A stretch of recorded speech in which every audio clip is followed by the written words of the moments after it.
Hey guys, it's Rachel from The Luring Lamb today, and today I have my January wrap up. Also, my hair is like super poofy. I was trying to like flatten it. I put it up in a bun when it was wet and it just like went shh. Like, this hardly happens. I love it because it keeps my hair cleaner, but it does not look like me. Anyway, in January I managed to read 9 books. 3 of them are plays and 6 of them were novels. The third play I'm finishing up tonight. I have about 60 pages left and I have time to finish that, so that'll be finished later today. So the first book I read this month was The Fact of a Body by Alexandria Marzano-Lysnovich. And this one was a carry through from December. I started at the end of December and I finished it, I think, on the 2nd of January. But I had the bulk of it to read, at least half of it. Well, I guess it's not the bulk, but at least half of it to read in January. And this book review will be coming up this next Tuesday if you're watching this when I release this. And I believe that Tuesday...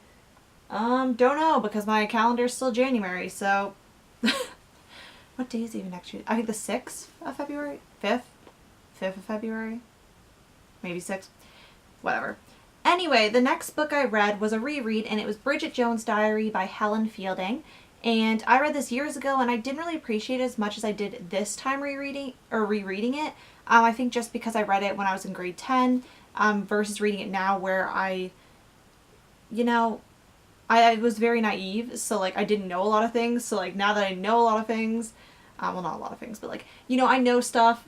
This made sense more, and because it's more of a grown-up novel, so like I wouldn't understand or relate to the character. Like I didn't super relate to Bridget with certain things because she's in a different life stage than I am in, but it was still like more relatable than it would have been if I was reading it back when I was 16 or 15. Yeah, it would have been 15, yeah.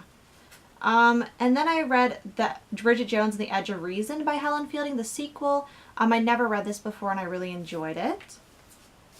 Then I read Mad About the Boy by Helen Fielding. This is the 3rd book of the Bridget Jones series, and this one was one of my favorites of the series.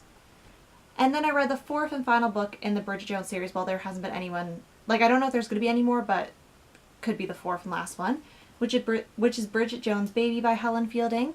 And I'm going to do a book review, a combined book review of the whole Bridget Jones series, and that should be coming not this upcoming Tuesday, but the following one. I believe it's that Tuesday or it's one after, but it's coming sometime in February nonetheless. And then the 4 last things I read, well, first off, for the screenplays were Before Sunrise and Before Sunset. I watched the Before trilogy at the beginning of this month. It's like slowly, like it and Jurassic Park are like tied right now. Like it's so good. And I can't believe I watched like my favorite films in the first week of January because I had that movie challenge. Like everything I'm watching is not comparing. Even though I've been enjoying the things I've been watching, they can't compare. And even though this is a bind-up of both the screenplays, I did count them as singular ones because there was the option to do that on Goodreads.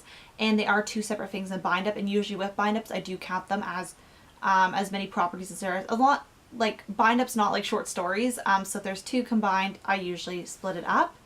And then right now what I'm finishing tonight is the Before Midnight, which is the 3rd movie screenplay.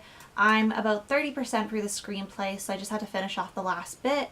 But screenplays don't take me long to get through, so I'm going to be finishing that up tonight to be my 9th and final book. And then today, like literally like 30 minutes ago, I finished reading Ranger Games by Ben Blum. I really, really enjoyed this. I believe the book review will be out in February or early March. I have quite a buildup of reviews, but I'm very excited to discuss this one. It took me like a week and a half to read, but every morning, because I was starting work a lot around 12 o'clock, every morning I would wake up early, so I'd have like an hour to read this each day, and I really enjoyed that. I've been really getting back into the reading mojo where I've just been wanting to devour everything, which is like my personality that I love when it comes to reading, and I think this is a really good start. My book challenge for this year was to read 50 books. I've already read 9, so that is a great start to the year.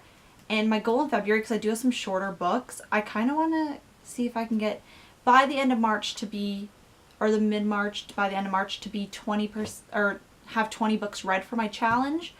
I do have some shorter media, and this year I'm not really apologizing for that because like these screenplays were like 100 pages. But there are going to be bigger books. Like this book took me a week and a half. This was over 400 pages. So I'm like letting that compensate when it comes to the amount of things I'm reading. Like I have one children's book I'm going to be reading, which is obviously going to not take me very long, but I'm letting myself have these without feeling guilty like I'm just like skirting around my challenge. Yeah. Anyway, I want to thank you guys so much for watching. Definitely let me know how much you managed to read in January, and I'll see you guys later. Bye.